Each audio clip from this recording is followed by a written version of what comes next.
Hello, everybody. It is the Dark Conservatarian, and I am back here with another discussion stream or one-on-one interview stream with arguably my most problematic guest that I have ever had on the channel. Say hi, LSP. What the shit have I done that I'm problematic? I don't get where this comes from.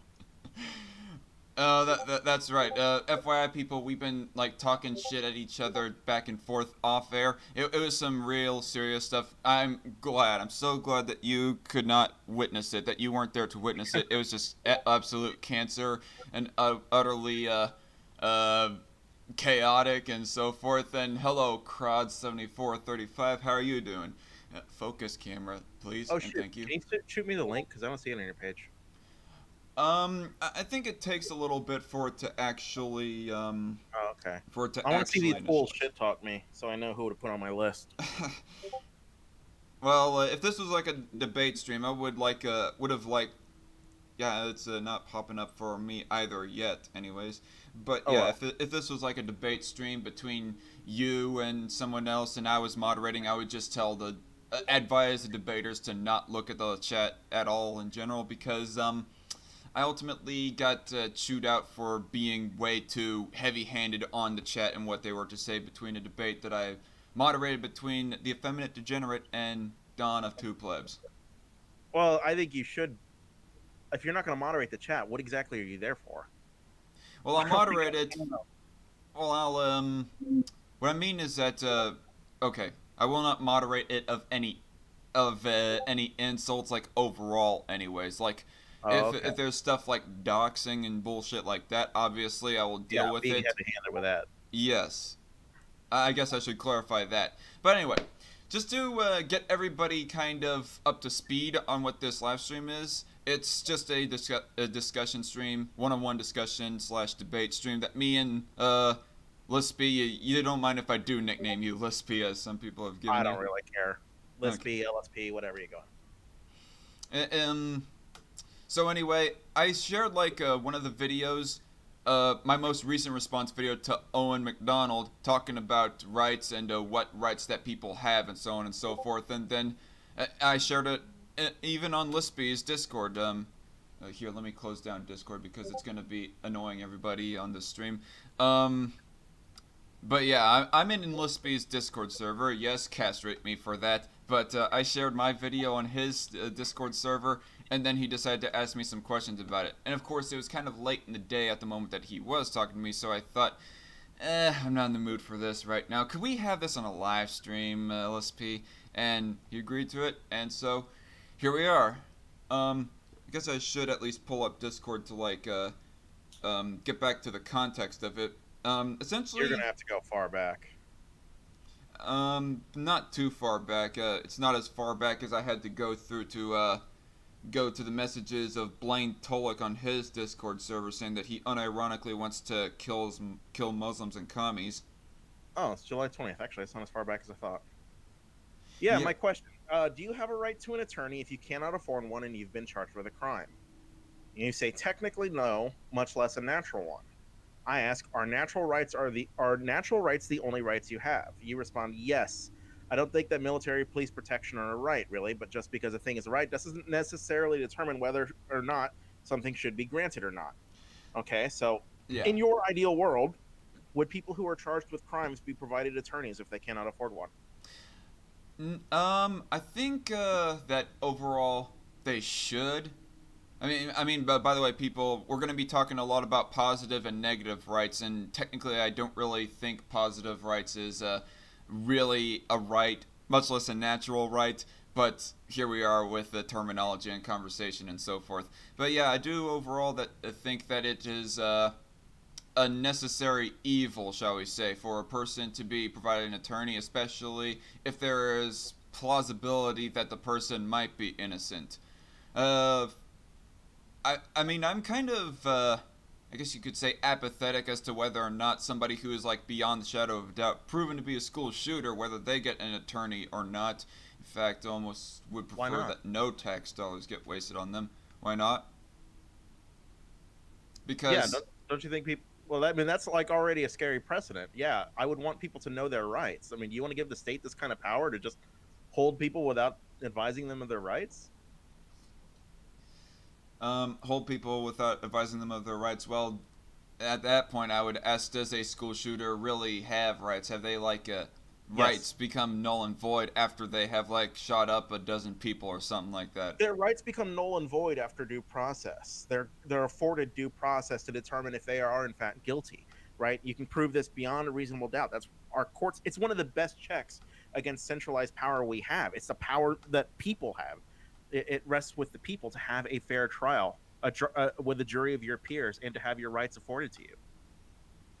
I just don't know if it's really worth it. Nicholas Cruz, let's bring up as an example. Do you think that there is a plausibility that he might be innocent? I mean, yeah, No, just what? no, No, yeah, no. but despite that, you still think that there should be a due process and provided an attorney, like say if he was to be taken to court or whatever. Yes, absolutely, yes. Hmm. I think you can't. I think one person, describing somebody's or proclaiming somebody's innocence or guilt, um, I guess autonomously seems to be a bad precedent to set, because then they become like hanging judges, right? And if you get somebody, like, if you know beyond a reasonable doubt that they are in fact guilty, afford them their rights and prove it in court. You shouldn't have an issue with that. All right.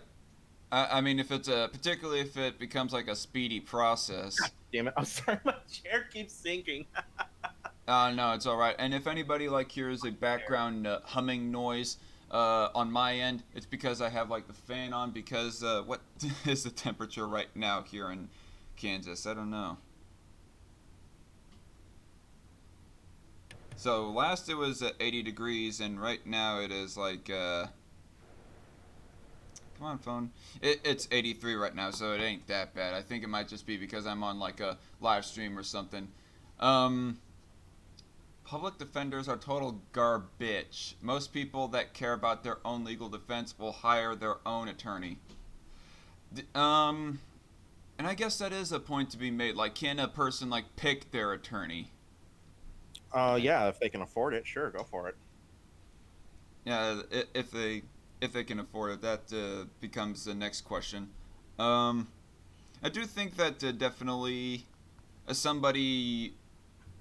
But back to the main question that you had to me. I do think that people do have should be provided an attorney if there's a high plausibility or a considerable plausibility anyways that they might be innocent and so forth. For Well, example, how do you determine if considerable plausibility without a trial?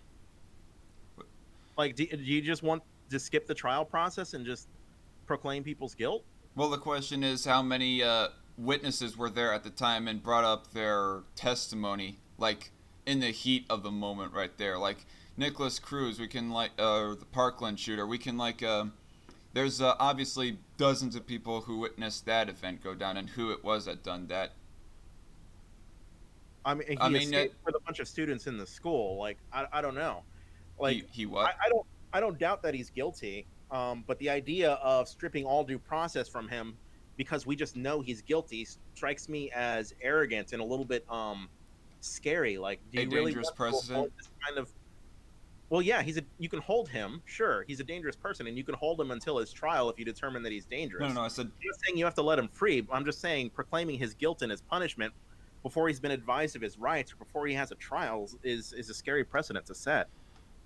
well, yeah, that's what I said earlier. I did not say a dangerous person, referring to Parkland shooter, which I'm going to try to refrain from mentioning his actual name. I was saying it's a dangerous precedent, the thing that I was saying right there.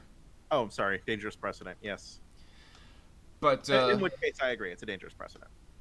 either way, I guess I have some refining on those beliefs right there. But I guess the point that I was trying to make in my original video response to Owen is that I don't believe that the idea that a person has a right to somebody else's goods or services, and in this case we're talking about the service of having an attorney, is that if you have a right to that, if you have a positive right, then that would ultimately mean that somebody would have to do it, And if nobody is wanting to do it, are you going to force somebody to do it? That is like the problem that I'm having with the idea of technically an attorney being a right. I mean, if there are attorneys Um, available, well then I guess yeah, provide them one, I guess. But if there are like no attorneys that are at all willing to do this and whatnot, yeah, um, obviously you shouldn't just drag somebody off the street and say, "Go defend this guy in court." Like, I don't disagree with this, but the world I hear this criticism a lot, and I don't understand it. We live in a world where people pursue these professions all on their own. Nobody's saying you have to force anybody into any profession. They do it on their own. Like, you could just pick from a pool, right? We have public defenders. mm-hmm. Although I would argue if you want more quality public defenders, which you should, um, it would behoove us to compensate our police officers, our lawyers, our judges, our teachers, all these different things that we've recognized as public services, to compensate them more. Because if they're lured away into the private market's the one that retains all the quality, and it traps out the poor people who need access to this stuff but can't afford it otherwise. I just think that whatever positive rights are provided to people, that it shouldn't have to come in conflict with other people's negative rights. Like if somebody doesn't want to do it, well then why force them? I'm Why not force that individual? Well, there are times when they conflict, though. Why do you defer to negative rights over positive? Like, do you recognize that positive rights are indeed a thing? Tech, with today's terminology, technically, I guess in a way, yes, but Uh, I don't like find it to be a natural right or anything. I mean, well, obviously, I mean, it kind of goes well, without saying, but I would argue they're an extension to natural rights. That if you have a natural right to example, like life is a natural right, I would say that healthcare is necessary to actualize this natural right. So if you don't have any kind of quality health care such that you can actually realize what a right to life even means, then I don't, I see a positive right as necessary for this. But I don't think those are times when they come in conflict. Although I think there are other times when they do come in conflict, and I'm just wondering, when they come in conflict, why would you defer to negative rights over positive rights? why would I defer to negative rights over positive rights? Like put negative rights above positive rights? Yeah, Why would your default seems to be that negative rights are the superior rights. I don't believe that a person's basically, I guess we could say their autonomy should be infringed upon for the preservation of somebody else that is ultimately not their responsibility, really, as an individual. Um, can you elaborate more on this? Sorry, I don't know if I can like elaborate more on that. I don't believe that somebody should be forced it because it seems like kind of a mild version of slavery almost if you're going to be literally forcing somebody to be providing a service and so forth. Well, I If guess it I'm like not clear on what do you mean by forcing? Like, do we live in a world like we'll just take the United States? Is anybody in the United States forced to provide services okay, against their will? what I mean by force is, in other words, they have no other options. It's either do this or go to jail or die. That's the kind of force I mean, is coercion. I'm not meaning like force as in you determine for yourself that I have to do this or else Yeah. there will be negative consequences in my life. What I find coercion to be is the second person telling the first person, hey, you're to do this or else. But what is non coercive force, I guess one could say, is when the first person determines for themselves, I have to do this or else. I guess there's like one scenario where I can think that this is a thing, and that's the draft, right? You have to Yeah. provide your service to the United States military, or you will go to jail. Although you could even argue whether that's the case because there's conscientious objector status and all that stuff. Um, but other than that, I don't understand this world where this is an issue. Most people who become doctors opt to become doctors. Like, I don't think anybody's forced to become a doctor or anybody's forced to become an attorney or a police officer. These are things people just choose to do, Mm, and yeah, no, oftentimes out of duty to society. nobody is yet forced to do that. I mean, I guess the dystopia that people envision, Bernie Sanders' talking point of believing that healthcare is a right, or anyone else's for that matter, the libertarian idea of that type of a dystopia, anyways. Well, it's not an idea that libertarians want. It's an idea that they pessimistically say will come to fruition is what I'm meaning on that point. But anyway, I guess that kind of dystopia has. Well, I guess if I would have to like research more to see if they're like third world countries of where that people literally were forced at gunpoint to like give their services and so forth. Well, But they in can the be but forced in sometimes to give their property, but sometimes that's necessary. but in the first world, I will say that you are right, or at least that I so far know. Today, in the modern era, in the first world, nobody is literally forced to become a doctor. But say if the notion that healthcare is a right, then um, there's like a shortage of doctors that I had researched for the United States, the UK, and France for that matter. Yeah. And because of that shortage, that would mean that there are like less doctors to put out of service, and so therefore the services overall as a nationality, it is going to be slower. This is me like putting it in layman's terms, anyways. The service is going to be slower, and so therefore there are going to be people that will ultimately not get that service, or they'll have to wait for it. They'll either not get service at all and die, or they'll be waiting too long to where that they think that their rights are being infringed upon because they aren't getting that service right there. So this is arguably already a problem in Canada, where they have higher waiting times than they have here. Um, I would argue that in most countries where healthcare is recognized as a human right, which it is recognized in this one too, believe it or not, we're just fucking bad about implementing it. That healthcare rationing is done by necessity and not by wealth, which is a little different than they have here. But even in Canada, where there are greater waiting times for receiving treatment, no government's not forcing anybody to become doctors or nurses or anything like that. Right. Right? There's a shortage, and arguably you could compensate for that shortage by better compensating doctors. Um, but nobody's forced to do it. Like, no negative rights are violated. Like, I don't see these as incompatible. Is what I'm saying. Hmm.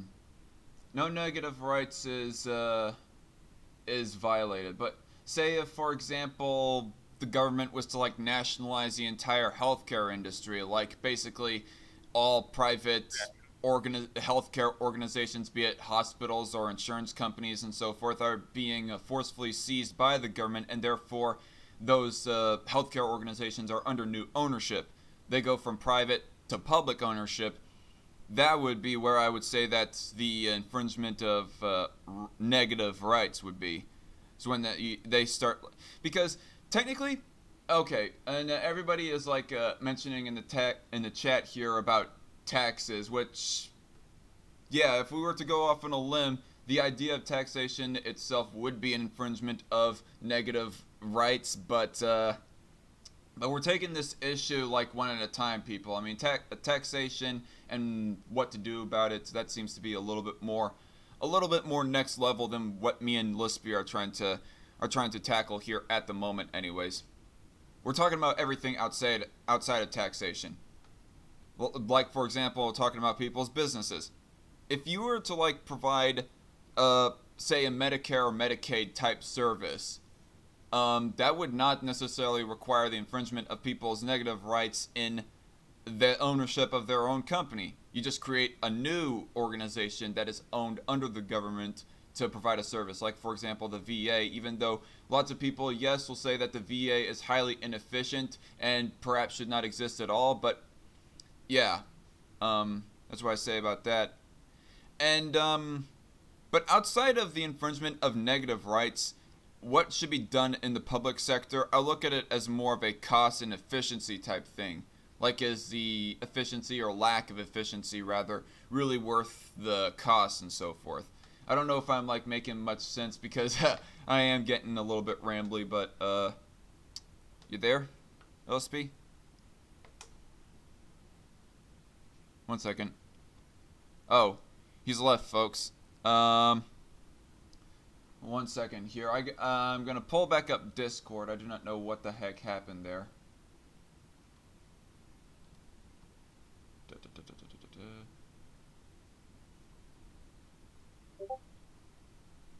Oh, Hello, you hello, let hello. you had left for Fucking a second god there. damn! No, the gerbil that I have running on a hamster wheel to power my internet died because I haven't fed it in a week, so my internet dropped. Um, I totally missed everything you said. I'm sorry. No, sorry. I haven't paid that close attention, but I'm just gonna I don't know. I think I'm going to pull this tab up on the side here, just to have the your beautiful profile picture on full That's display not right even here. my profile picture anymore. Yeah, not anymore, but I still can't help but connect this particular one with yours. Okay, Um, that's fine. okay. So, tell me of where that left off. Where you left off at? I don't remember. I lost my shit when I Hmm. disconnected. Okay. Well, what I was I'll We were mention the talking last about two things. wait, you were talking about nationalizing healthcare. That's where you're Yes. at. I believe that if you were to nationalize an industry, that being essentially the seizing of private property and putting it under government or public ownership, rather, that is a seizing, an infringement on negative rights. But say if, for example, a government was to create a Medicare or Medicaid style of system that would not require seizing of people's private property rights. I mean, yes, there is the issue of taxation, just to all my ANCAP fans in the chat, but uh, aside from that, there's no infringement on negative rights in that aspect. And whatever positive rights, what positive rights should or should not be provided, I look at that as more of an issue of cost and efficiency, and is it worth the cost and so forth. Not so much of a negative rights issue, like for Sure. example, well, actually, I was about to mention the GND or Bernie's healthcare plan, but both of those have like some kind of infringement of private property rights. I see on the surface of it. Yeah, sure. Well, I don't disagree with any of this. Yeah. Okay. Um. So Well, actually, I'll elucidate a bit. Well, your prescription about providing positive rights only insofar as you're capable of doing so is an idea I completely agree with. Um, and I think this is a thing a lot of leftists miss out on. They don't seem to understand that if you, I'll even throw you a bone. Medicare would involve raising taxes, and healthcare in this country is the most expensive healthcare in the world. It's something like 14% of our GDP. If we don't put cost controls in place, the health cost of healthcare continues to balloon, and it becomes essentially an unfunded mandate. I like the idea of universal healthcare. I actually like the idea of Medicare for all. I don't like the idea of abolishing private care in order to get it, though. I think that's a silly thing that I don't know why leftists have rallied around. But I completely agree with you that we should find funding mechanisms for any rights people are prescribed insofar as positive rights go, except for cases of deficit spending where it's necessary to maintain some sort of stability or for the economy or something like that. okay. I'm confused about that. I thought essentially Medicare for all was essentially like the seizing of all aside from pharmacy and over-the-counter drugs and stuff like that. I kind of thought Medicare for all Oh was God! Oh essentially the wait, okay, seizing. disconnecting again. What? Okay, good. You can hear me. I'm sorry. I thought I was disconnecting again. Oh no, you're good. You're still on. But I'm confused by that. I thought that Medicare for all was essentially that at least the entire payment of insurance was to be handled by the government essentially. I mean, whether or not they're like Yeah. private hospitals is a Well, different issue, it's not but going to. Medicare for all doesn't eliminate private hospitals or private doctors or anything like that. It's just an insurance program. It's just it taking the Medicare eliminates private program that exists insurance. and eliminating the 65 number from it. So it eliminates private insurance and all private Oh, interactions of paying for it. Bernie's plan does, which I don't like. I think that'll increase the cost of healthcare, but Bernie's plan does. Yeah. Not every Medicare for all plan necessitates eliminating private healthcare. I'm sorry, private insurance. That's just something. That's something relatively unique to certain blocks of leftists. Yeah. I mean, that's what I totally disagree with, and I don't even like. Personally, I don't even really believe in or excuse me, private sector. Yeah, I don't even really believe in public sector services like that. I just look at it more as a tolerable Really? compromise more than At anything. all? Um. Mm, well, no. I mean, I believe like in some kind of a police force, and I believe in a Why? military and Wait, courts why? and so Why do we forth believe like in a that. police force? Just hire security guards. The police Well, only exist to okay. protect your property rights. Just hire security guards. This is like a this is like just posing another idea. Like there, I guess there can be like a private security force, but then there should be something to like keep them accountable to make sure that they are like upholding and you know mm, e- excuse me. I'm trying to like find my words here. There should be some kind of organization to make sure that they are like not breaking the law or anything like that. Like if somebody Sure. within a private security force was to go around just killing vast amounts of people in a neighborhood or something, there should be some kind of system to like shut down that private security force and so forth. I think, anyways, or some kind of way to punish them, anyways, which So what's wrong ultimately. with Manny's argument in chat? Right, the check on unfettered private security force abuse would be the consumer. If the security force is being abusive, the consumer simply won't purchase them. They'll go out of business. It's in their best interest to be, diligent and uphold the law and act civil in the best way they can. You know, I haven't fully thought out the ideas of private security force and how it would work and so forth. I'd have to like look into that more. But I guess my problem with all the theorizing of all this, like even like a private military, is that if they were to like get to a certain point as to where that they were well funded and well equipped with the funds that they already acquired, that after that if people like start pulling their funds that they could like possibly forcefully seize the funds from their own customers or at that point become their own I don't know prisoners so to speak or something like that, but anyway. Okay.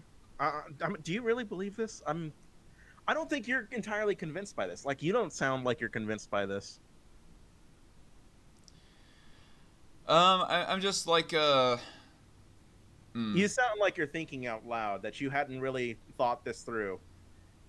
Like, do you actually you believe? Do you actually? that's more accurate than saying that I outright don't believe it. Okay, Thinking out that's loud. fair.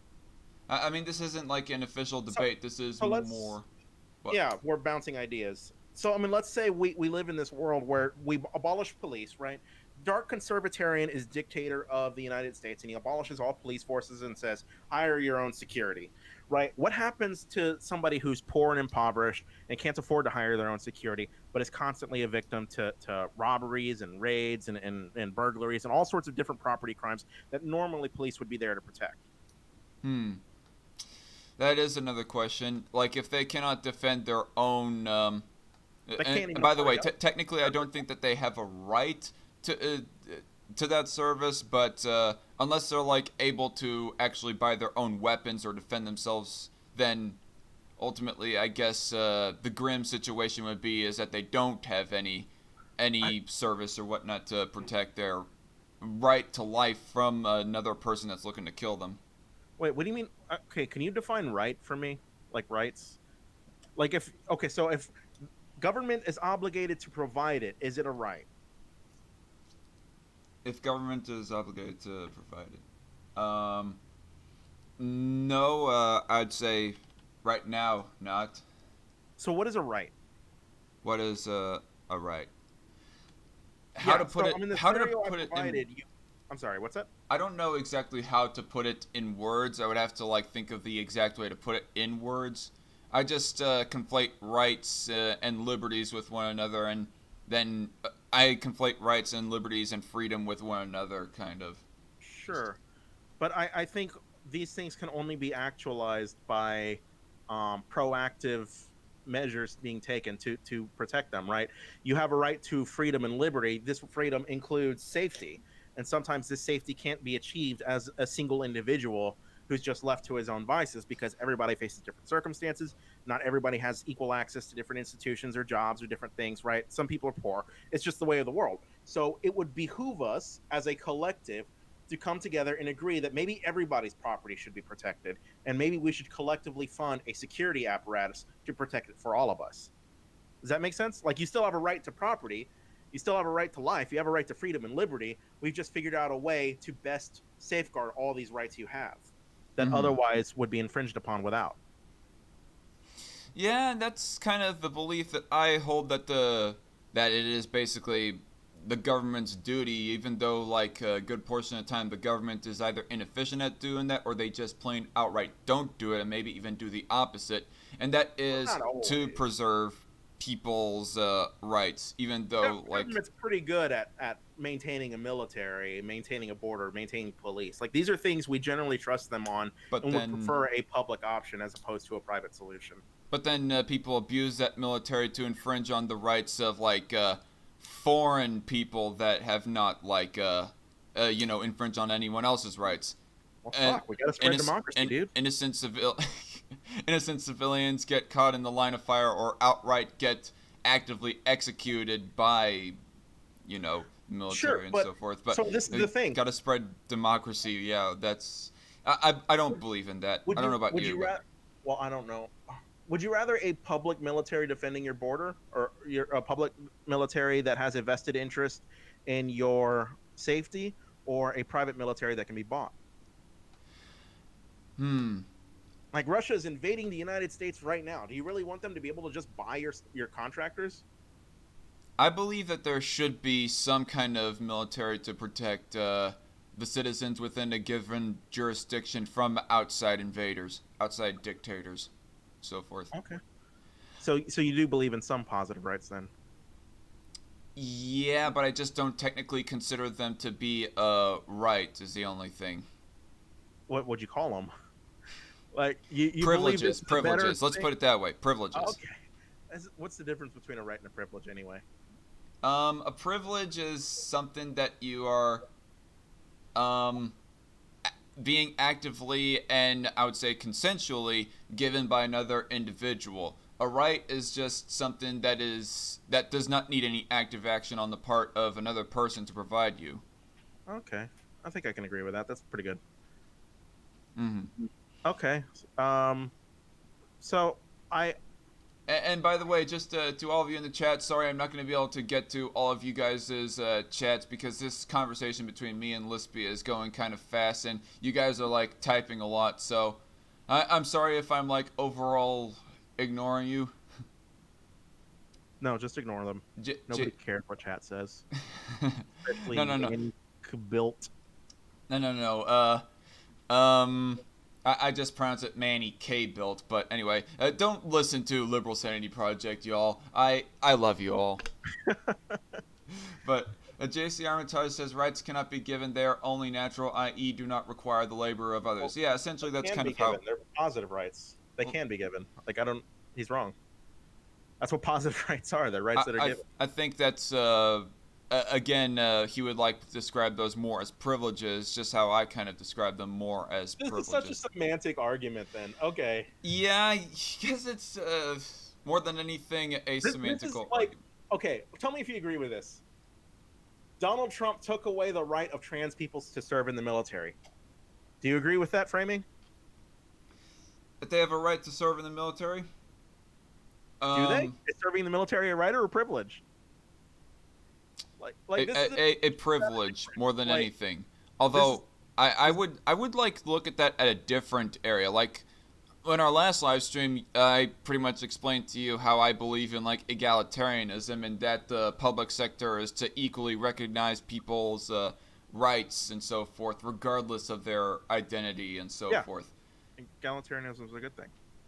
Yeah, and so I would like look at that as like a discrimination, like a unjustifiable discrimination that is being done there. Do I technically say that it is infringement on trans people's rights? Eh, not really. This feels like a distinction without a difference when you say it's a privilege they had that we just took away versus it's a right they had that we just took away. Like the point is they had something that was there that they were free to engage in that was taken away from them. Mm. Right. It doesn't have to be like trans people in the military. It could be you use any number of other different scenarios. The point is, if you're just trying to make some sort of a distinction between rights and privileges here, it just feels like a semantic game instead of engaging with any of the actual arguments. Yeah. And speaking of semantics, like Scorch88 says, and all you're asking is we should elect a warlord to protect us from warlords. Well, if you're to like technically consider like the president of the United States a warlord, Yeah, then like that's what he is. Yes, yes. I would rather have my warlord than a warlord for hire. would you say that all the presidents that the United States has ever had are all warlords, technically By speaking? definition, wouldn't they be? They're commander in chief of the United States military. Like a warlord is just somebody like All what's the right definition then. anyway? Like I'm pretty sure like we could squeeze the definition around to make it fit like like any military in the world. Mm. A warlord is a leader able to exercise military, economic, and political control over a sub-national territory within a sovereign state due to their. Okay, so if we get rid of that last qualifier, yeah, basically. What are you looking at to define a Oh, that warlord? was just the Wikipedia definition. Oh, Wikipedia. The Google definition: a military commander, especially an aggressive regional commander with individual autonomy. I don't know. I almost think that Google might be using more the colloquial definition of a warlord, and that being essentially a tyrannical dictator. Yeah, I mean, he I think Scorch framed it that way because he thinks that military power is tyranny, like that of a tyrannical dictator. So he's gonna, which I'll just bite the bullet on. It's like you want to frame it so that the U.S. military is at the serves at the service of a warlord. That's fine. I don't care about the framing. I'll bite the Hmm. bullet on that. I'll engage with the substance of it though, and say that it's a necessary evil that keeps us safe, protects our interests. Yeah, the people will say obviously necessary evil, or they'll put in quotations necessary. They'll say a necessary evil is still an evil or something like that. That's what some people Um, would say. okay. I mean, I think the point of a I'm necessary evil is to stave off a more unnecessary evil, right? Like you want to stop something yeah. else more evil, so you bite the bullet on something else that you really don't want to have, but you're obligated to anyway. Like I would describe insurance as something as like a necessary evil. Like in an ideal world, you shouldn't have to pay money to live, right? But we understand that everyone has different needs and there's different risks, and we want to spread those risks around, and we want to make this system work. So sometimes the only way we can do that is to incentivize people to go into this industry by compensating them. And the only way we can afford this compensation is through an insurance program that collectively bargains on our behalf. It's a little bit like that. Like it's a necessary evil. You It's not know, perfect. It's just necessary.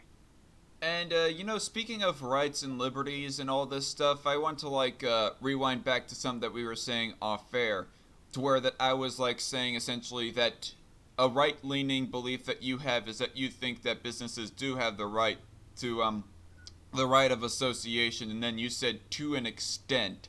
So I just kind of want to roll over that just a little bit. Sure. You said in the last stream that you do believe that private internet companies should actually have the right to essentially kick off whoever that they want, right? Yeah, Okay. absolutely.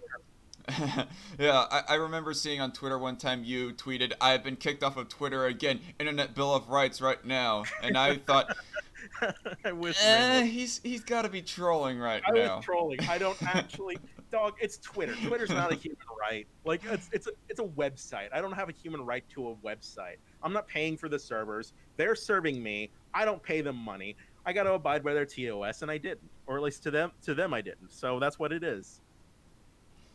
Um, JC Armitage says insurance companies wouldn't even exist had it not been for the state raising the cost of production.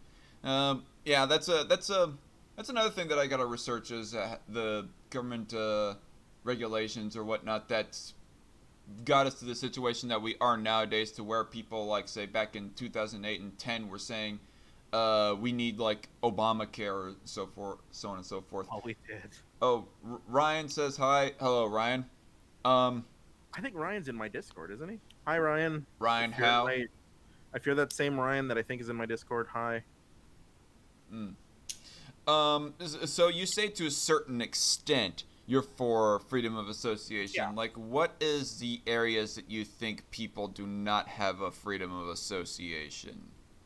That Um. statement So kind of I implies you would do. argue that in areas of business where people are where their business is built on a collective infrastructure provided by collective funds and protected by a collective police force that they're not paying for themselves, that they have an obligation to follow certain rules.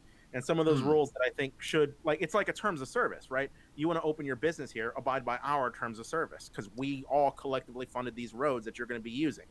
And I think one of those rules should be you can't discriminate against your customers on the basis of race, sex, all these different things. Obviously, nothing ridiculous like political affiliation Yeah. or whatever stupid shit like conservatives are trying to square peg round hole the right into. I do want to like say that the public sector, the government does not have a you know right to freedom of association and so forth, because by definition the government is like collectively ran. I mean, particularly if you like live in a democracy or a republic, which I prefer Yeah. republics over democracies, by the way, just FYI out there, people. um but then on the other hand, I mean, talking about the private sector, um you mentioned subsidies and stuff like that, or you kind of alluded to that. Like, there is a bit of an argument, and this is like an argument that I go hearing sometimes when it comes to the right to freedom of association, is that because YouTube, Google, Twitter, and all those other companies, because they receive subsidies, they therefore don't have right to freedom of association, and so and stuff like that. Um, I would say that there is a bit of an argument to be had that if they are being like assisted by the government to be, being assisted by the government, well then yeah, technically they don't have as much of a right to freedom of association. But that said, everyone, I do believe in getting rid of government subsidies for the most part, if not completely. Um, does Google receive subsidies? Yeah, it might. Yeah, Although I I guess one way you could look at this is Google's just providing its own subsidies because they are taxpayers, right? Like if you're a company of this size providing this many jobs, you know, you're basically funding your own infrastructure in a way. mm. Is it Google itself or the people who run Google? I guess it'd be a combination of the two, right? Because Google itself is just an extension of those people, right? Um, and now we're getting into the area of corporations are people, that talking point and so forth. By the way, I don't believe with the idea that businesses are people, but they are run by people. Are they an extension of the owners?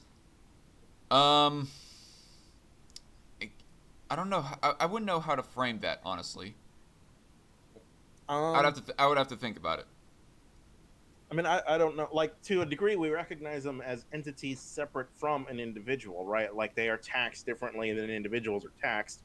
But I guess another word for a corporation would just be an association, right? Like an association is just a group of people or a club. Like Right. it's just its primary motivation for existing is to make money. I mean, And there is a case to as to where that some businesses are kind of collectively ran by private individuals. Like they'll set up like their own boards of tops executive and corporate owners that kind of democratically make decisions for the company. yeah, okay.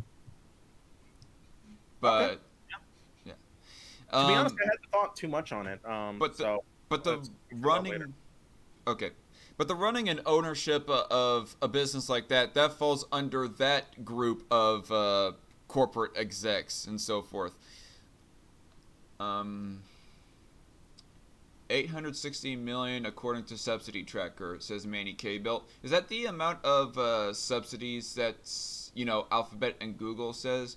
Yeah, Alphabet Inc. receives close to 600 million in 2018, I believe. Okay, yeah, I think that's what he's referring to. And Ryan Cool. says, not sure if I'm in the same Discord server as LSP, though in plenty of servers, and kind of lost track. Okay, yeah. He rarely communicates with any of us in either my Discord server or S-Man's Discord server. I'm not in either of your Discord servers, so that would explain that. Yeah, I would probably give you an invite to mine, but I don't know if Don Pleb is in that one, and I know. Sorry, I'm not going to mention that here necessarily, but Yeah. So Well, that's fine. I wish him well, so whatever. That's all okay. good. But by the way, FYI, people, I do like the guy. Just FYI, and I respect Lispy in that he's like a fair sparring partner, I'll say. Thank you. What was I gonna say? Back to freedom of association. Like you say, to an extent, you believe in freedom of association, but I believe that what you're referring that statement to is something like a public utility. Like there's that, for example. You Yeah. believe? Yeah, that's kind of what I thought. Yeah, I think so. Like, are you asking for the bake the cake meme or something? Like, No, I mean, I think I get your idea on that. You pretty much believe that small businesses should have the freedom of association? um, well, no, I kind of think freedom of association should apply to everybody. It's just the nuanced reasons why it should apply to like it should apply to everyone equally is what I mean to say. Like, yeah, everyone has the freedom to associate under certain circumstances. Like I laid out the reasons why I think you shouldn't be able to discriminate on the basis of race, sex, all these different things. Um, but other than that, yeah, it should apply universally. I don't think a small company should have any more right to discriminate than a large company. Okay, but you do believe that, despite how much you would condemn it, that small businesses should have the right to deny service based on race if that's really their prerogative. No, I don't think so. You don't think so? I think small business is the backbone of America. A lot of places only have small businesses. Like it's easy to think of America as just this conglomerate of super corporations that just there's a Walmart around the corner of a Kmart, but a lot of people live in fucking nowhere and they only have access to small businesses. Right? It's completely unreasonable for somebody to like if a grocer wants to deny somebody on the basis of them being black, it's unreasonable to ask somebody else to travel to another town to meet their basic necessities. Okay, so there is where the stopping point of your belief in freedom of association is, or at least another stop, anyways. Yeah. Ultimately, as painful it is to say, I believe that nobody, even based off of race, has a right to somebody else's service and business and so forth. Private economic interactions. But if we were to say reform the 1964 Civil Rights Act in a little bit, which by the way, people, I fully approve of the public sector workings of that bill. It's just the private sector workings of that bill that I kind of have a problem with, and that being it just completely denies people the right to deny service based off of that reasoning, anyways. But I believe that if we were to give people the right to deny service, even based off of race, it's the majority of people will not do it. The majority of store managers and so forth. I don't have any exact stats on what the tolerance might be of people racially speaking, but there was a Gallup poll that said that over 80% nowadays are fine with interracial marriage. So I still look at that as a piece of evidence as that people are fairly tolerant in these countries in comparison, or in this country, in comparison to the 60s and so forth. Um, so I'm not sure I believe that, number one, but number two, even if I granted that 99.9999% of people, if left to their own vices, would take the free market option where there's no discrimination because it's better for their own business, which is probably true. There's a lot of people that would probably do that. I don't know that it's that high. I don't want to wager to guess. I don't think that businesses that would discriminate would necessarily fail. But even if it was that high and nothing would change, why would you need to change the law if it would effectively keep things the same? Hmm. Uh, well, yeah, I guess there is a point to be made that it is kind of a moot point, but there is still like the principle. The principle behind that is the whole natural rights aspect. Again, like going back to what the beginning of the stream was about and so forth. So I'm just curious. Do you think the Civil Rights Act of 1964 made our country better in terms of stopping widespread discrimination on the basis of race? Um, actually, I'm Like not so. you're a senator in the Senate in 1964, and this bill comes to you, and you're like, okay, I am the make it or break it vote on whether or not Black people can continue to use certain services, or they can use certain services, I'm not right? so sure if Jim Crow or excuse me, I'm not so sure if the 1964 Rights Act like necessarily stopped the private interaction, stopped that like as far as people like willfully wanting to do X Y Z. I mean, Do you really agree with this in principle? Like like let's I say do. let's say an entire town wanted to discriminate against Black customers. Like every business in the town wanted to discriminate against all their Black customers. Like you really think this is something that should just be allowed, be okay? Freedom of association.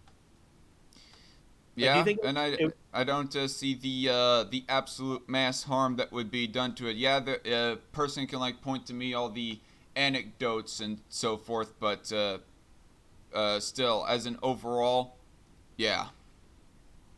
okay? I I And don't and, and I kind of want to rewind back to talking about the 1964 Civil Rights Act. The reason why I think it did not really do anything really um to stop discrimination on a mass scale, anyways, is that the Jim Crow laws actually, like before the 1964 Rights Act, in a lot of ways mandated that businesses and people discriminate against their customers based off of color.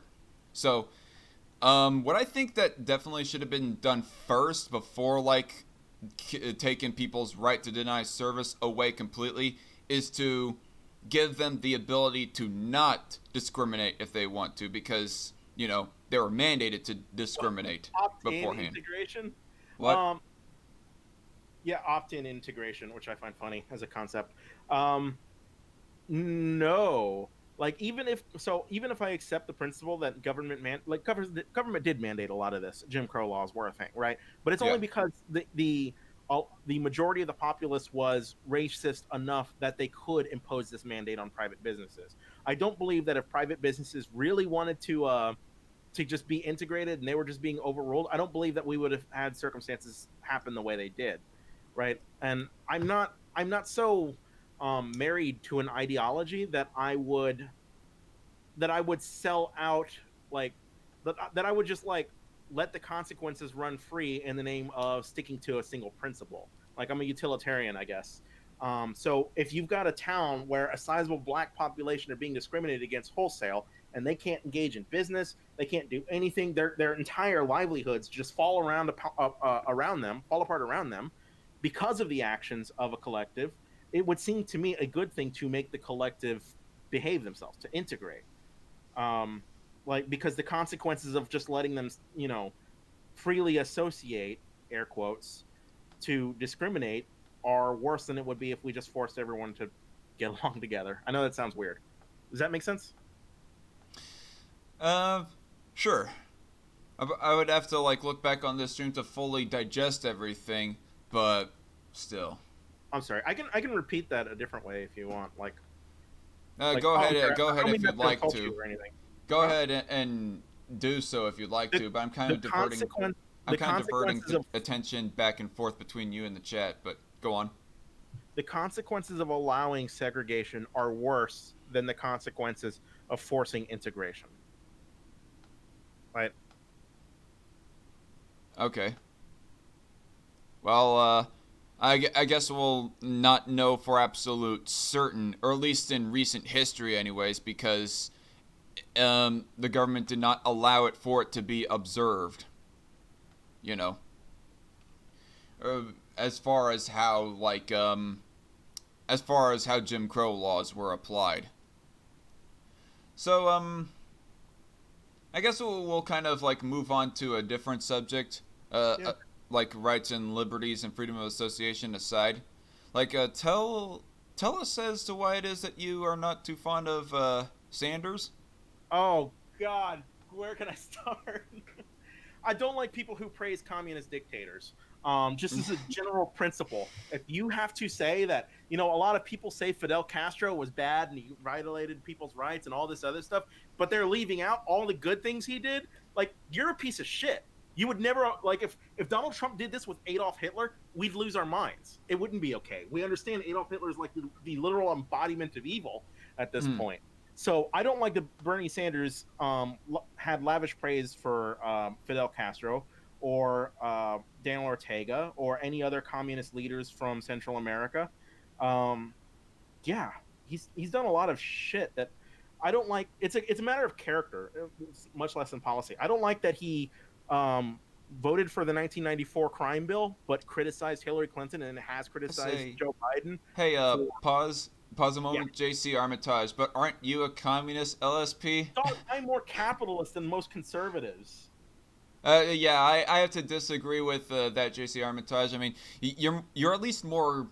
I guess one could almost argue that you're a little bit more capitalist than neocons, but say something that is, say, a grassroots conservative or a conservatarian like me, that it's pretty equivalent between you and that, you know, type of people I mentioned. But go on. What were you saying about Sanders? Well, I'm not privy to all the different kinds of conservatives, but I think a general meme with modern conservatism is that they're very vehemently anti-immigrant. I'm not.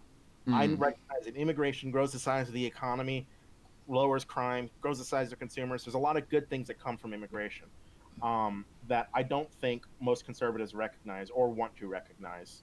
So in that aspect, I'm like, because I'm actually pretty open borders. I'm more capitalist than they are. Well, immigration isn't, or at least the issue of immigration itself. It kind of does affect economics, but it's not really tying that much into economics. But we're talking about like economic The growth of principle. labor and consumers isn't tied to economics. I said, well, like I said, immigration like affects economics, but in a way, I guess it kind of connects to the issue. But I like to like keep those issues somewhat Sure. separate. Yeah, sure. I mean, take a look at it this way: the issue of abortion can affect economics as well. Like, how many welfare recipients will there plausibly be I can actually answer this question. if abortion was banned or more restricted and so forth? But I still like to keep abortion overall separate from economics. Shit, I gotta find it. I actually can answer this question. Hmm. No, this is actually absolutely an issue for economics. One different. Okay, so there's two different memes. One is a hypothesis by Levitt and Donahue, which found that as abortion increases, crime decreases. So that's a matter of economics. Another is a study that tracked different pregnant women and tracked their economic outcomes and divided based on whether or not they got an abortion or whether or not they were denied an abortion or didn't want an abortion. And basically, the women who were provided an abortion prospered economically, and the women who were forced or had to have children experienced years of poverty as a result. I can send you the study if you like. That's a mouthful, but I'll send you the study if you want. I guess you can, but it seems like the idea of keeping abortion alive and so forth. Send it to me via Discord because I do not know of how the private chat exactly works on StreamYard. Yeah, I'll send it to you on Discord. But We don't have to do this now. It's just food for thought. okay. And do you want the Levitt Donahue hypothesis too? That one's more well known. I mean, wait, what? I mean, send me all the studies that you want. I mean, my Discord DMs are open, obviously. All right, there you go. Okay. I don't have Discord pulled up, by the way, just FYI. But because otherwise I would have the Discord tone going off constantly. But Um, I could go on about the issue of abortion itself and everything that you mentioned, but I'm just not going to get into that oh, rabbit I'll hole keep it right to the now Bernie because Sanders. yeah, we were talking about Bernie Sanders. I kind of want to get back on that. last thing that you mentioned was that you did not approve of his voting of the 1994 Crime No, Act no, or I Crime don't have a Bill or something like that. 1994 crime bill. I actually, contrary to what everyone's like fucking repeating on it because they don't know fucking anything, the 1994 crime bill actually lowered crime. I don't think it's the great evil it was made out to be, and there's a different context for it, which is that in the 90s, crime was much higher than it was today. Hmm. And if you read like fact checkers and what they say about the 94 crime bill, they attribute the increase in incarceration to bills to Reagan era bills and LBJ era bills.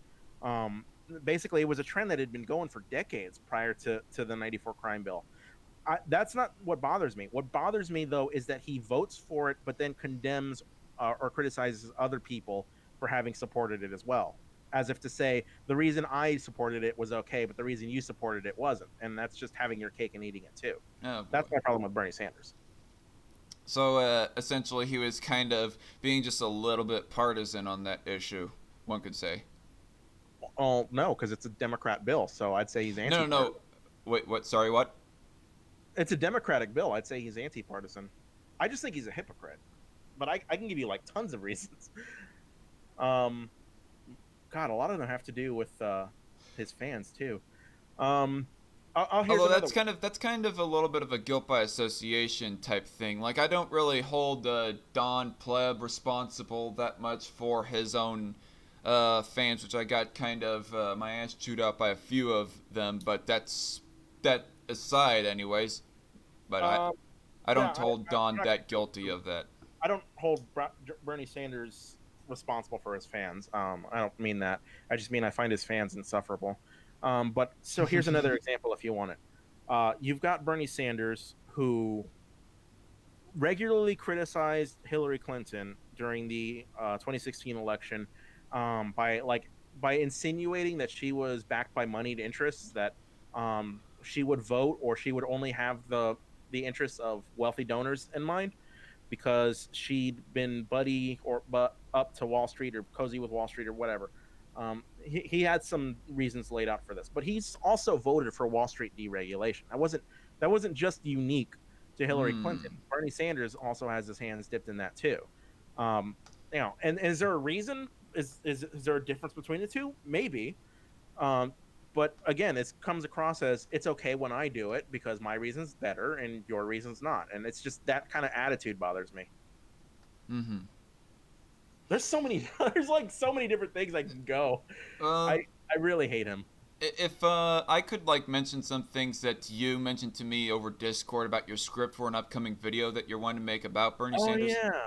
Well, it's not really about Bernie Sanders. It's more about double standards. That's not. It's not really a Okay. criticism of Bernie Sanders so much as criticism of people who have two standards. Okay, so Bernie Sanders is just one of the subjects, but he isn't the main subject of that upcoming video that you're wanting to No, make. he is All the right. tool that I use to show people that they're having two standards. But He's a foil, in other words, for that. yeah, he's a foil. Although, can we avoid not spoiling that because I haven't finished the script yet. Okay, well, I was It, kind of wanting to ask you. it's just in the concept phase. Well, I was kind of want to like ask you some questions that you said in that portion of the script that you provided me, but I guess Sure. you prefer that I did Well, not. no, you can ask that. Just don't get specific about what it is. Hmm. Okay. Something about his gay marriage stance. Yeah. So um, Bernie Sanders tries to frame himself as a constant supporter of same-sex marriage. He's not, which is fine. He wants to say he's a supporter of gay rights. That's fine, all that. But like he to his credit, he did vote against the Defense of Marriage Act. You know, but his reasons weren't that. His reasons didn't have anything to do with the rights of same-sex couples. It had to do with the rights of states. It was a states' rights argument that marriage is a matter for states to handle individually and not a matter for the federal government. Mm-hmm. Um, he was in this same meme until like 2006, and in 2006 he was asked point blank, should Vermont have same-sex marriage, and he said no, not right now. So like I don't like this. No, no, not right now. I mean, I don't see as to why. I mean, particularly according to his principles, why it would be too early to allow homosexuality to be equally recognized as straight marriages. Well, it was always obvious to me, but in the 2000s, it was a different time, and like the Bush Mm, administration was tinkering with the idea of like amending the Constitution to ban same-sex marriage. It doesn't bother me that he has this principle. It just bothers me that he misrepresents it later, right? uh, Because everybody had the same principle around 2005, 2006. That's not. It wasn't uncommon for people to think this way. So there's a context around it, and I understand it. I just don't like that he misrepresents it and tries to paint himself as like a constant ally and supporter of LGBT people when it was really his reasons were actually very different. mm-hmm. Does that make sense? Yeah, it makes sense. Yeah. There's a lot of different things. You got any other? Because I sent you a whole picture. So if you got any others, feel free to ask me. Any other questions and so forth? Yeah, from the picture. One second. Actually, I think that was the main thing because that struck me as quite odd. Bernie Sanders being a milk toast supporter of states' rights. Oh, the horror. It's not an argument. I mean, I wouldn't accept that as an argument, but I understand that argument for 2006. Mm-hmm. It doesn't bother me that he had that argument in 2006. It just bothers me that he misrepresents it. Yeah, I don't know if I think that there should be uh, early states' rights should be exactly played out that way when it comes to the issue of marriage.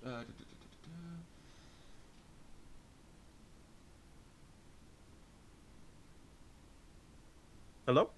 I'm Guys? still I'm still here. I'm just Oh, sorry. right.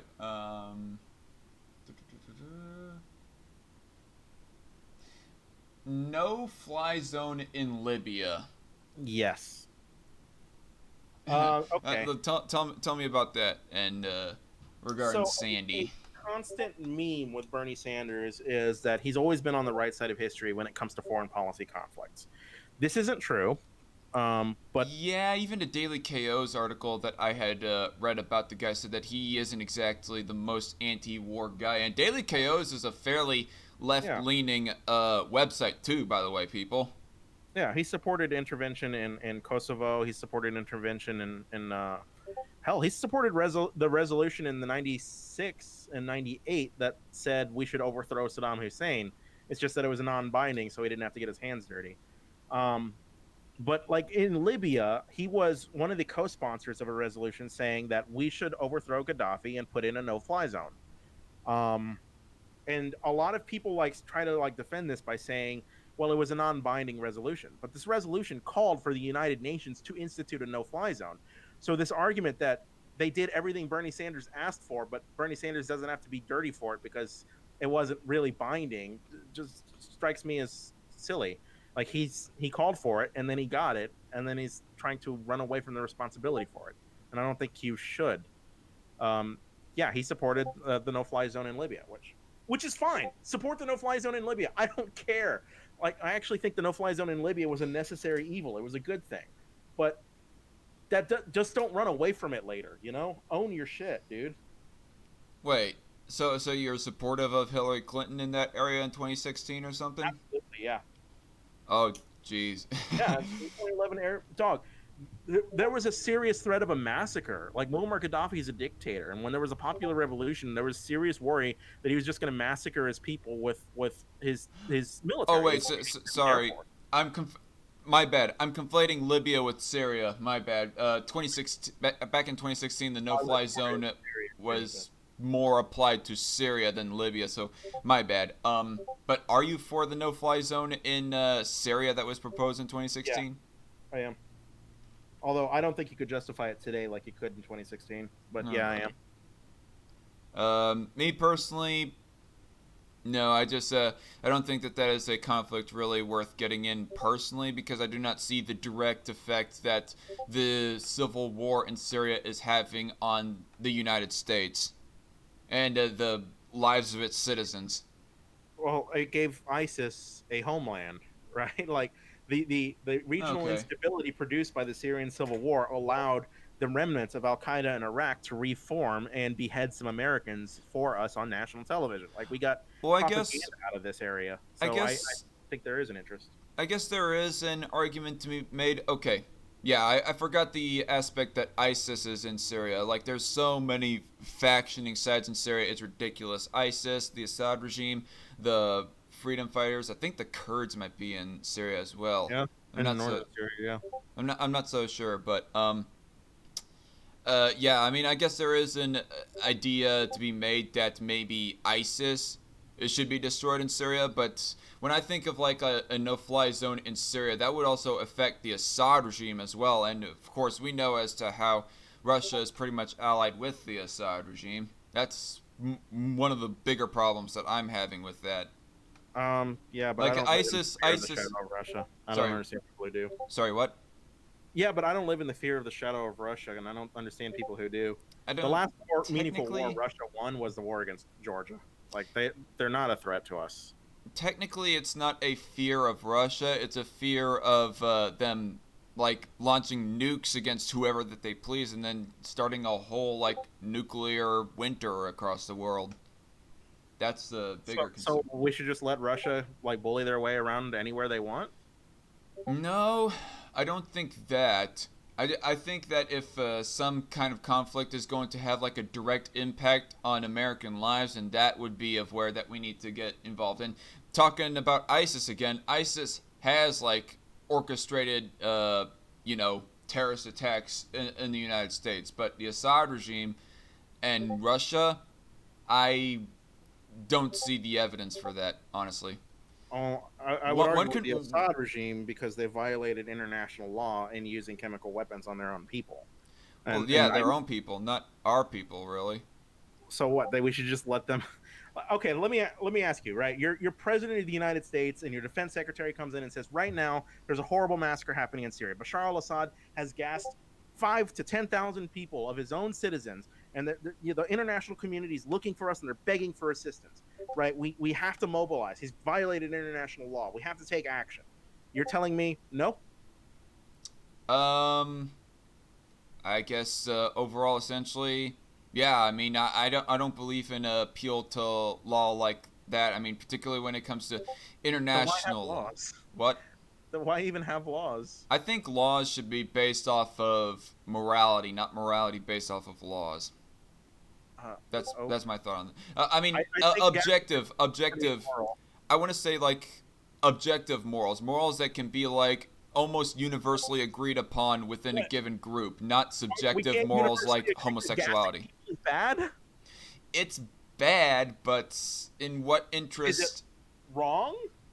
Like I don't Yes, it understand this argument. Like there's no okay. way you're going to say that objectively gassing people is not immoral. It You is can't say wrong, it is immoral, but I guess I would have to like find a different way of framing as to how essentially it is not our own business because those people are not within our own jurisdiction anyways. Like anyways, that aside though, because we got way sidetracked. We were talking about Bernie Sanders for a while and now we gone that. Yeah, yeah. get you out of the hot seat, put Bernie back in. So, this is a really interesting conversation though, I gotta Sorry, say. it's meandering a lot. I'm sorry. No, it's fine. It's totally fine. I'm having fun in this conversation Yeah. nonetheless. Um, what else was I gonna say? Okay, gone talking about drone policy and immigration, and Bernie Sanders. Bernie Sanders regarding those two issues. Like, actually, I think even Kyle Kalinske kind of comes to an admission that yeah, Bernie Sanders is not the best on drones. I disagree with him on drones. This is my best impersonation of Kyle. I think that he is wrong on drones. I don't know. Nailed it. Nailed it. Yeah, nailed it. Oh yeah, sorry. He doesn't have the most likable voice or personality, but that aside, that's kind of an ad hom. But um, and I think there's like it's a general known piece of information that Bernie Sanders is somewhat empathetic of the idea of border enforcement, but I think he also at the same time is pro amnesty for the illegal immigrants that the United States Is already he? has. I'm not sure he is. I Like just been running around with the assumption that that is the case. I guess I would have to like look up that. because in the last debate he's talking about having robust security measures for the border. I don't think I've Yeah, that would heard. be border enforcement. That wouldn't necessarily. That's not necessarily amnesty. Well, let's talk amnesty. In 2007, there was Ted Kennedy's immigration reform bill that gave a pathway to citizenship to some 12 million illegal immigrants already here.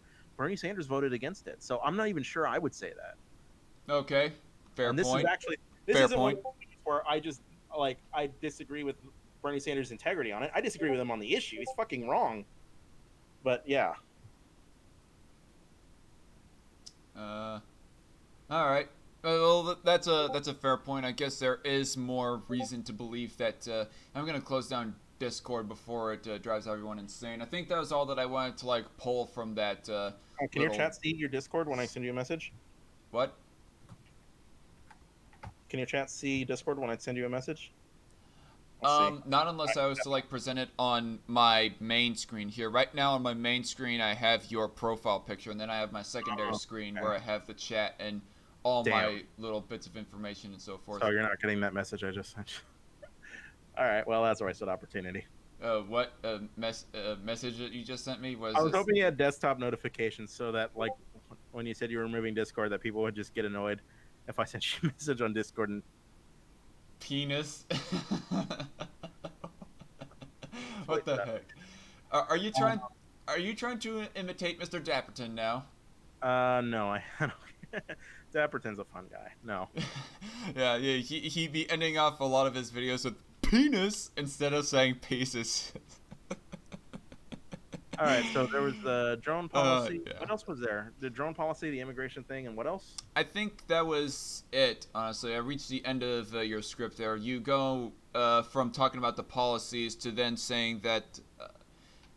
Yeah, I'm not gonna like reveal the entirety of your script. Like I'm kind of walking on eggshells on what I want to talk about your Well, script specifically. it's not a script. It's just a concept. But Oh. you know that everything I'm writing is about Bernie Sanders and things he said. So you can ask about all those. Just don't talk about the last paragraph. Okay, I see. Well, it. Never mind. I think I'm good on that. But thanks for answering that. Okay.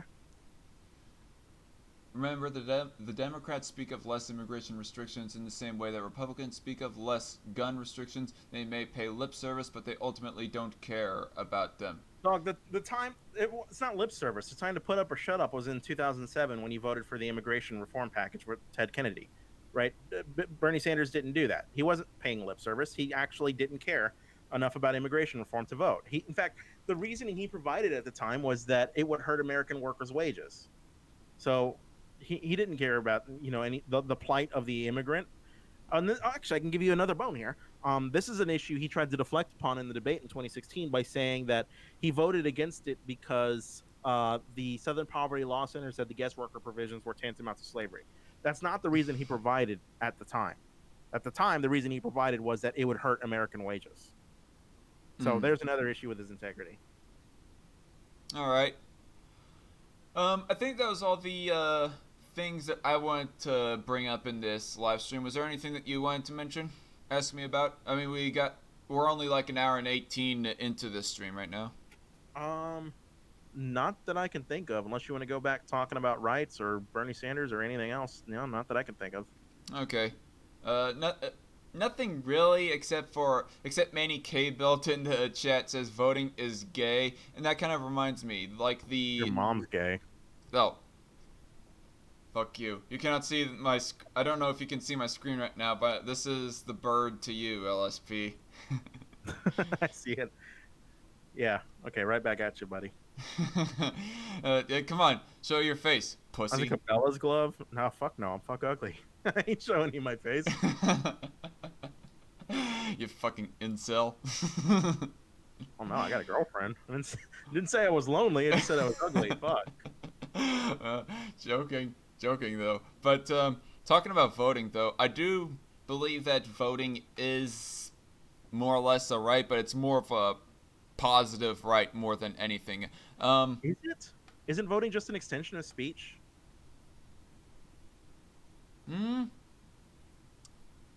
That could be another way of putting it.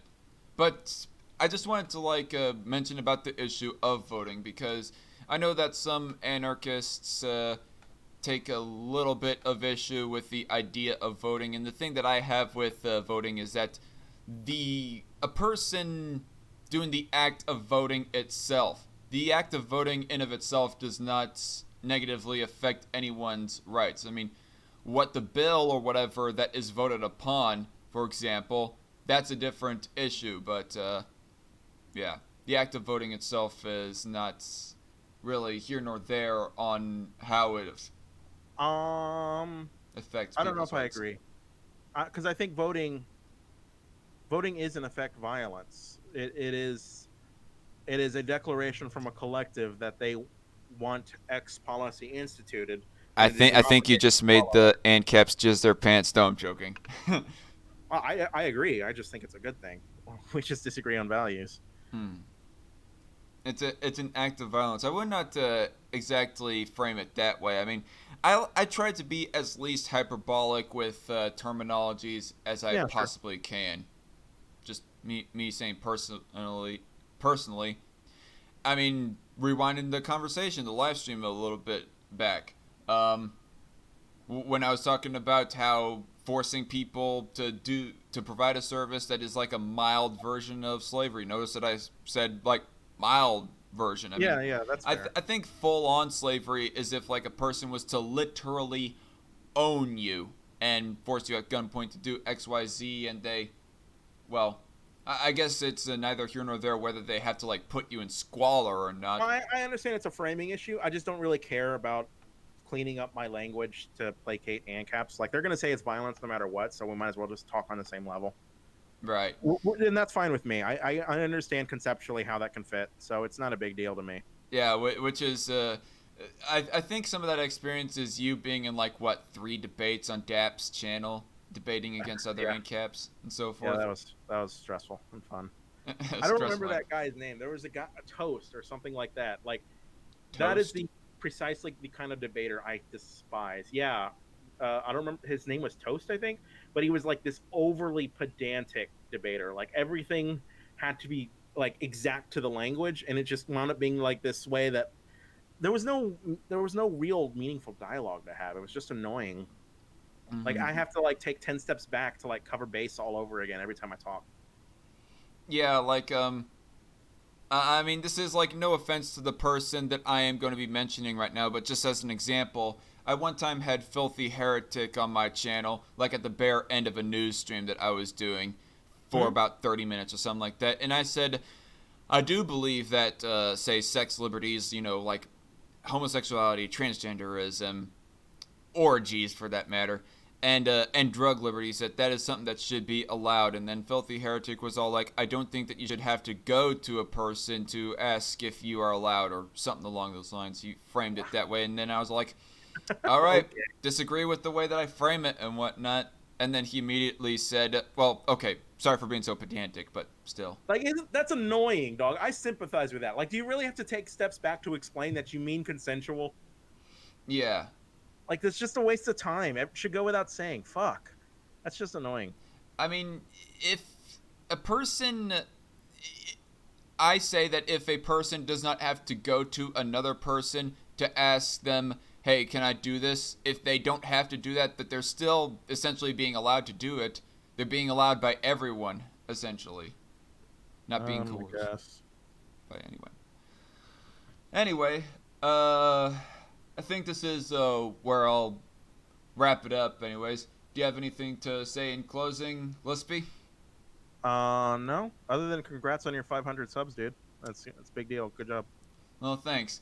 And here's to 1,000 subs before the end of the year. Although I don't have any coffee left in this mug. Right? Oh, Yeah. okay. Oh wow, you That down that much? Jesus, dude. that was embarrassing right there. There's actually just a few drops of scraps that just dunked on my desk. That Dumbass. that was stupid. Okay. Yeah, I can't be a dumbass on occasion, but anyways. Everyone does it, dog. Everyone does something stupid every now and But again. yeah, Don't worry. I'm a big time coffee drinker. out of the Gad's Den mug that I was bought for Christmas a couple Christmases back. I think it's called Gad's Den, anyways. But Yeah, the Gaston thing. anyway, for all of you who have participated in the chat, from the most likable to the least likable, not naming names, but thank you all for participating. I'll see you in the next stream or the next video. This has been my discussion with the Liberal Sanity Project, and catch me next Sunday where I'll be interviewing again Mjolnir Man, probably on abortion and immigration and just other various topics like that. See y'all later, and God bless.